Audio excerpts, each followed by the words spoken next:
सुप्रभात विद्यार्थियों।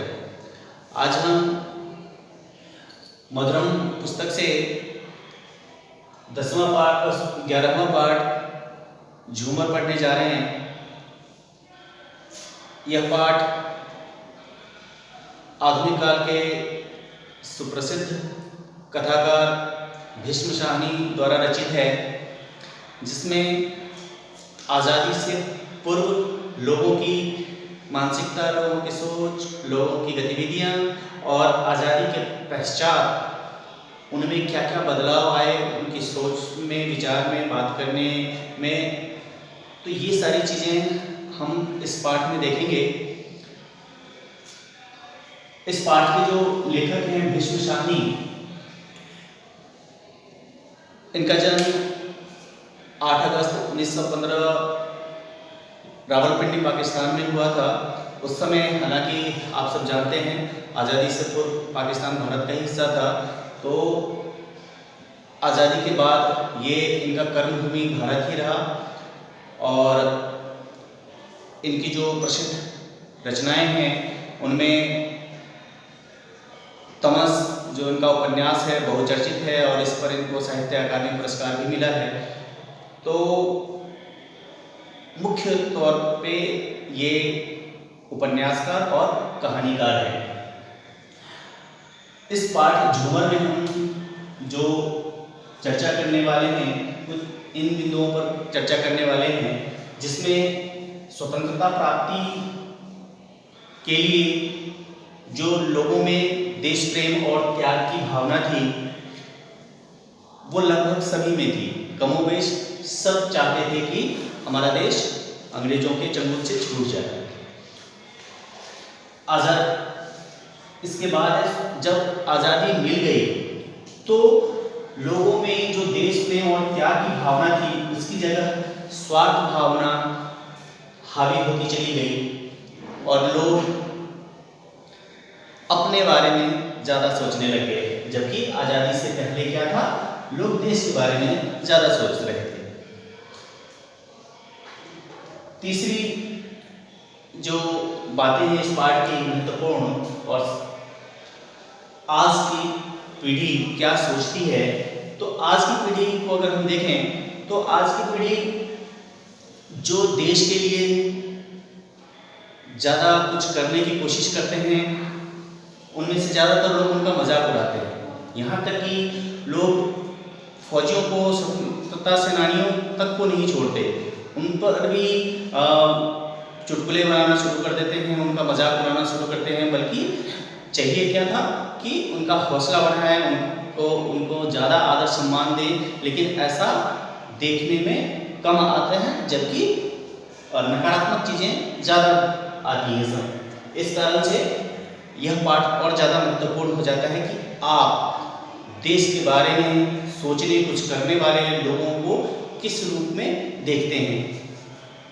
इस पाठ में आप देखेंगे कि जो अर्जुन दास है वो स्वतंत्रता सेनानी है, भूतपूर्व स्वतंत्रता सेनानी है। उसको सम्मान देने के लिए एक कार्यक्रम में बुलाया जाता है। वहाँ एक युवक उससे आग्रह करता है कि आप मेरे पिताजी को समझाइए कि वो मुझे इस नाटक वगैरह में जाने से न रोकें। तो कहानी की शुरुआत यहाँ से होती है और फिर वो फ्लैशबैक में जाते हैं और अपने जवानी के दिनों को याद करते हैं कि किस तरीके से वो भी रंगमंच से जुड़े थे।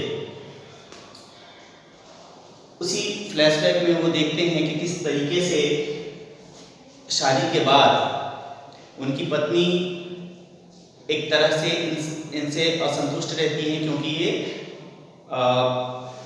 देश के बारे में ज़्यादा सोचते हैं, अपने घर परिवार के बारे में कम सोचते हैं। इस कारण से वह शुरू में बहुत नाराज होती हैं, लेकिन धीरे धीरे वो समझने लगती है, या एक तरह से कह लें कि अपनी नियति को स्वीकार करती है कि मुझे तो इसी तरीके से इनके साथ जीना पड़ेगा। तो जैसे जैसे वो इन चीज़ों को समझने लगती हैं कि ये बदलने वाले नहीं हैं, तो धीरे धीरे जो इनके अंदर की जो कटुता होती है, या कह लें कि एक लड़ाई झगड़े वाली स्थिति जो होती है, शिकवे शिकायत की, वो धीरे धीरे खत्म सी होने लगती है और सामान्य जीवन जीने लगती है। इधर अर्जुन दास जो एक किताब की दुकान खोले हुए होते हैं, उस पर मुफ्त में पढ़ने वालों की संख्या ज़्यादा है और चाय वगैरह भी इन्हीं के खर्चों पर चलाया जाता है और लोग बाग गप्पे हाँक रहे होते हैं इनकी दुकान पर बैठकर और इन्हीं के पैसों से चाय पानी भी कर रहे होते हैं। इनकी पत्नी शुरू में कोशिश करती हैं कि वो समझा लेंगे, लेकिन ऐसा होता नहीं है। अंततः इनकी पत्नी एक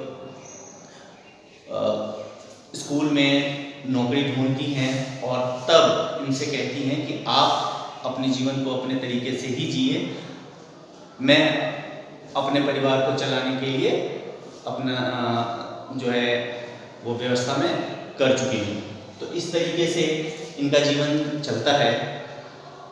कहानी के बीच में बहुत सारे इनके ऐसे मित्र हैं जो आज़ादी के बाद अलग अलग प्रोफेशन में खूब नाम और पैसे कमाते हैं। उन्हीं में से एक हंसराज हैं जो स्वतंत्रता सेनानियों को सम्मान देने के उद्देश्य से एक कार्यक्रम का शुभारंभ करने की कोशिश करते हैं और उनमें इनको बुलाया जाता है और पता चलता है अंत में कि जो गवर्नमेंट से पैसे मिले थे उस कार्यक्रम को करने के लिए वो 50,000 रुपये इन्हीं लोगों के, इन स्वतंत्रता सेनानियों के नाम पर लिए होते हैं और जो हड़प कर जाते हैं हंसराज, जो कि कभी इनके मित्र रहे हुए होते हैं। तो यही बात जो यहाँ बात आती है, स्वार्थ की भावना लोगों में आने लगी। जो मित्र था उन्होंने सामान्य मित्र को धोखा देता तब भी चलता, लेकिन चूंकि मित्र होने के साथ साथ वो स्वतंत्रता सेनानी हैं, तो बोधराज और अर्जुन दास ये दोनों स्वतंत्रता सेनानी हैं। इनके नाम पर वो 50,000 रुपये सरकार की तरफ से लेते हैं और हड़प कर जाते हैं, जिनका नोटिफिकेशन इनके पास आता है पत्र के तौर पर सरकार की तरफ से। तब इनको पता चलता है कि इन्होंने तो इस तरीके से दगाबाजी की है। तो प्यारे विद्यार्थियों, जो लोग स्वतंत्रता सेनानी तक को नहीं छोड़ते, सैनिकों को नहीं छोड़ते, वो सामान्य लोगों के साथ कैसा बर्ताव कर सकते हैं, किस हद तक जा सकते हैं।